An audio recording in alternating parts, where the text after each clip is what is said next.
Hi, it's Sam with a forecast for the week of October 22nd. We have a few important planetary shifts taking place, which include some aspects, and also we'll talk about the moon positions for the upcoming week, which will keep your heart and mind aligned with the different changes as the moon moves through the different signs. So, first of all, some important realignments.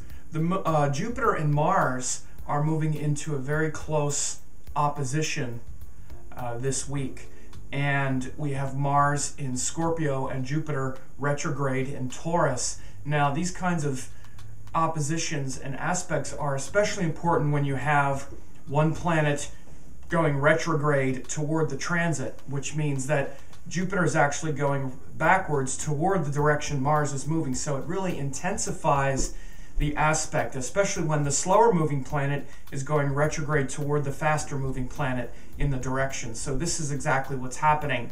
So it brings together Mars and Jupiter energy. It's a mutual aspect because it's an opposition.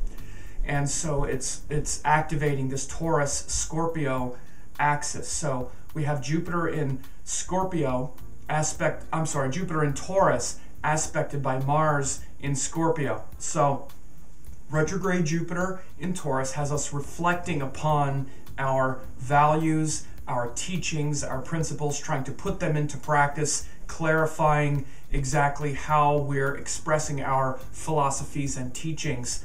Mars in Scorpio aspecting gives us the willingness to courageously explore those areas of our psyche and mind that are not congruent with our principles. Makes sense, doesn't it? This is what's happening in all of our lives, is we're trying to express our teachings in a very tangible, concrete way because Jupiter in Taurus. And Mars in Scorpio now is digging deeply into our emotional motivations and trying to strengthen those parts of our psyche. So you bring these two things together, and Mars in Scorpio is where we're going deeper into our emotional fears and insecurities with courage and trying to bring them in harmony and in alignment and congruence with our teachings and principles so they can be inculcated into our daily life and routines. That's Jupiter in Taurus. So this is how you bring together all of these transits and aspects and energies. So we'll feel this really culminate this week, and in fact the Jupiter-Mars opposition culminates next Saturday or Sunday. It's going to get very close. So that's when we'll really start to feel a big shift changing with us. So it's a great opportunity for you this week to start removing those things that are preventing you from walking the talk. You have this big idea that you believe these things and you believe in this thing and that thing, but are you doing it? Are you putting it into practice, or are you still stuck in these routines that are really just manifestations of your inner conflicts and your emotional conflicts and these parts of your psyche that are just stuck in some emotional state? This is Scorpio, where we get stuck in our emotional fears, insecurities, or whatever it is. So Mars is there now trying to destroy that and bring alignment with Jupiter and Taurus. So this is a great week to face your stuff, your inner emotional stuff, and bring it in congruence with your teachings and inculcate those things into actual practices and habits and routines in your daily life. Cleaning up your outer environment, setting up a space where you can do your meditation, clearing out, throwing out the junk that's in the way, inner and outer. So big week for that with Mars-Jupiter aspect. Also, Venus is going to move into debilitation on Tuesday. And Venus has been in Leo for the last couple weeks. And if you're following the American political debate series and season and all of this, it actually moved into Leo right when we had that first presidential debate. And now it's going to move into debilitation. I mean, it wasn't long after that. And you might have noticed, if you're following the American political debate, that the Republican candidate Romney actually surprisingly gained a lot of support from women. And this has a lot to do with that transit of Venus through Leo, because Venus is actually his ruling planet, and he's been looking good in the eyes of women, which might change now as an example, because then things will be scrutinized more. So when Venus moves into Virgo, the reason it's debilitated there is because Venus is where we want happiness, and we're supposed to really feel that happiness for no reason thing. Venus is exalted in Pisces, where we just accept what is, and we're actually in a loving communion with everything. The beautiful, the ugly, the sacred, the profane. We feel that loving connection with the cosmos and that beauty that has no possessive quality to it. This is the highest point of Venus. When we try to possess a certain part of happiness and say, this is mine, then we suffer. And that includes, of course, romantic relationships and all that stuff. So Venus in Virgo, not necessarily possessive, but it's where we notice things are not right. Virgo is where we notice things that need to be cleaned up and need to be straightened up, and things just aren't quite right. And the Venus part of us really suffers there, because Venus is the part of us that wants to enjoy things, that wants to enjoy things without condition. Happiness without condition. And so in Virgo, there's a lot of condition. There's a lot of scrutiny of things, where we can, I sort of make the joke, we can compile Excel spreadsheets about why we're not happy. It's kind of like you can think of someone rattling off the laundry list of why they're unhappy with their romantic partner, for instance. Well, he's this, he's that, he's this, or she's this, she's that, he's, whatever. This is very much Virgo, the laundry list of details.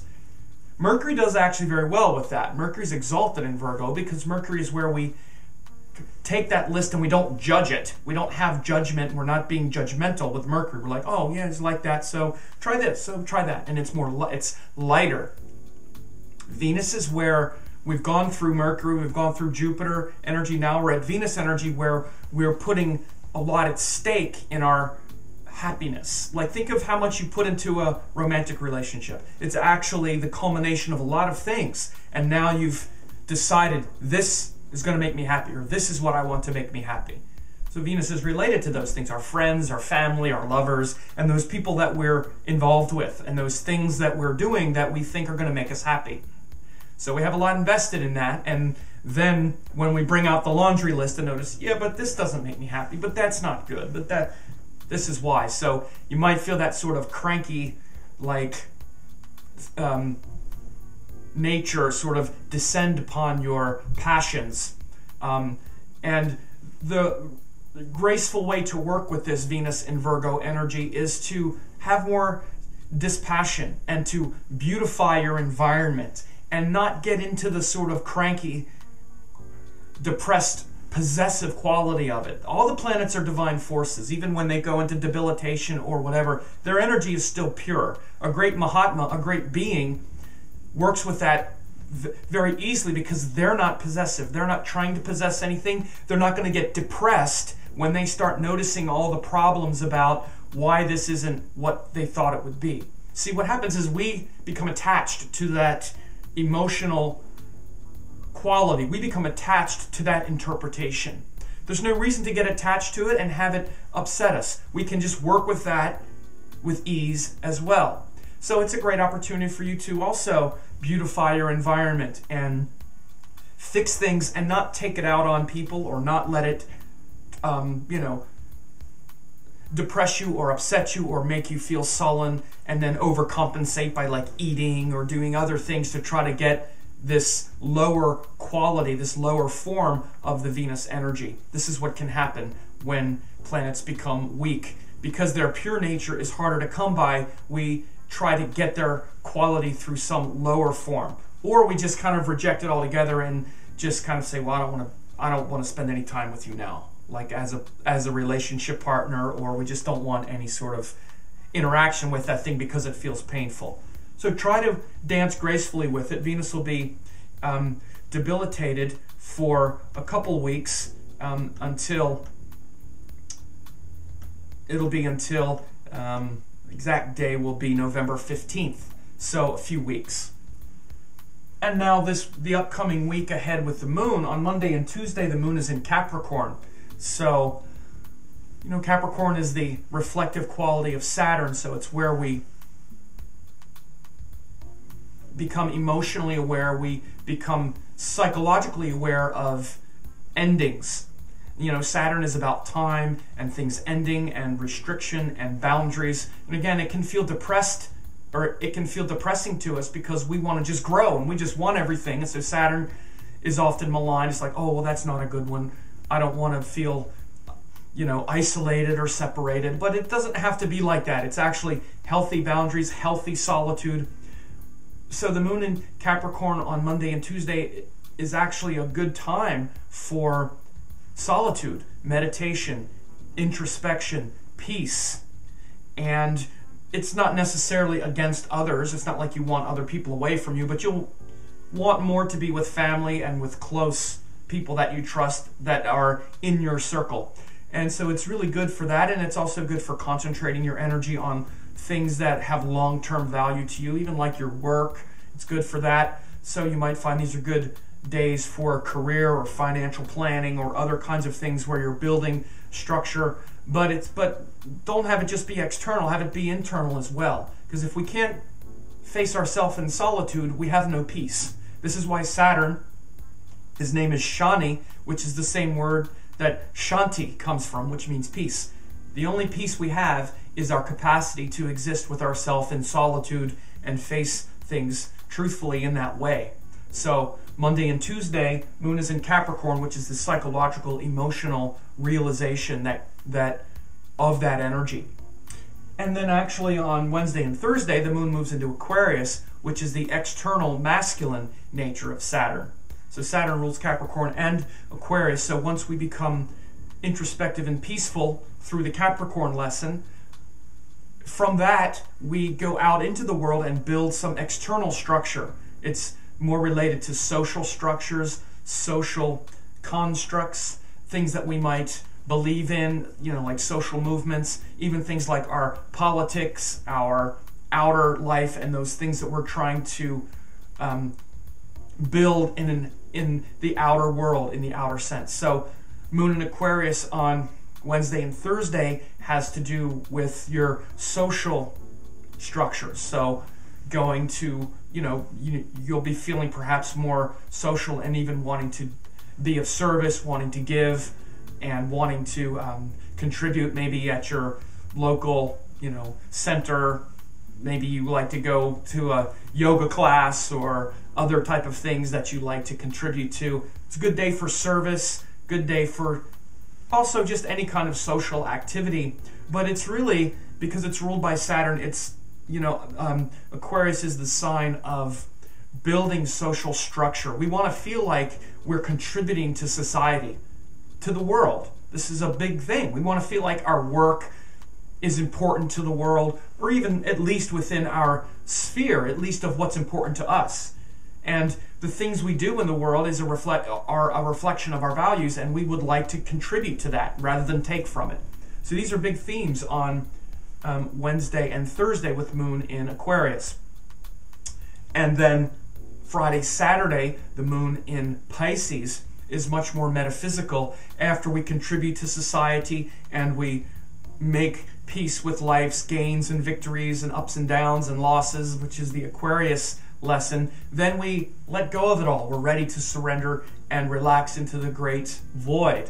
And that's what Pisces is about. Pisces, the moon is in Pisces on Friday and Saturday, and that's really about that metaphysical realization and surrender, literally letting go. True moksha is not moksha so that I feel better. It's feeling good, feeling bad, whatever is going on, I let go of. You know, this is the thing that I often say. People will talk about liberation when they talk about, you know, spirituality. It's like, we all want liberation. And I say, no, we don't, actually. Most people do not want liberation. Most people want liberation from their suffering. And they want to keep the good stuff. It's like, I want to keep the good stuff and be liberated from my suffering. And that's natural. I'm saying that's how we all feel. When someone says, okay, I want liberation, it's like, okay, I can liberate you from all your money right now if you want. We can start right now. We don't want that kind of liberation. But that's actually true moksha. Freedom to exist with nothing. Not like that's what we need to do in order to accomplish a feeling of liberation, but you want to remember that moksha, literally, the feeling of Pisces is that kind of moksha where we're connected to the true source that's not embodied, that's not separate, that doesn't have this separate identity. And the way we often experience that is in some sort of creative way where we feel free. So that's why usually with moksha or with Pisces and this kind of energy, I talk about the concept of freedom and feeling unfettered and unbound. So it could be very good for those kinds of creative pursuits and those kind of romantic pursuits where you feel in the flow on Friday and Saturday. And that persists through Sunday, but halfway through Sunday, we'll feel the moon going into Aries, and that's definitely much more focused and illuminated and about some sort of action. So Sunday night, you may feel a resurgence of energy. Halfway through Sunday, you'll feel some, physical energy, and might even get a little agitated, because that's kind of the nature of fire. When the moon goes into fire signs, it brings that sort of delineation. So you may feel that, but it's also very good for focusing and concentrating on your goals on Sunday night. So this was a quick assessment of the week based on where the moon goes. I also do a very comprehensive forecast of the moon each week for my members of my member site, which you could also check that out as well. But I just wanted to make this quick weekly update, or this quick update for the week, and leave me a comment, let me know what you think, and I hope you have a great week.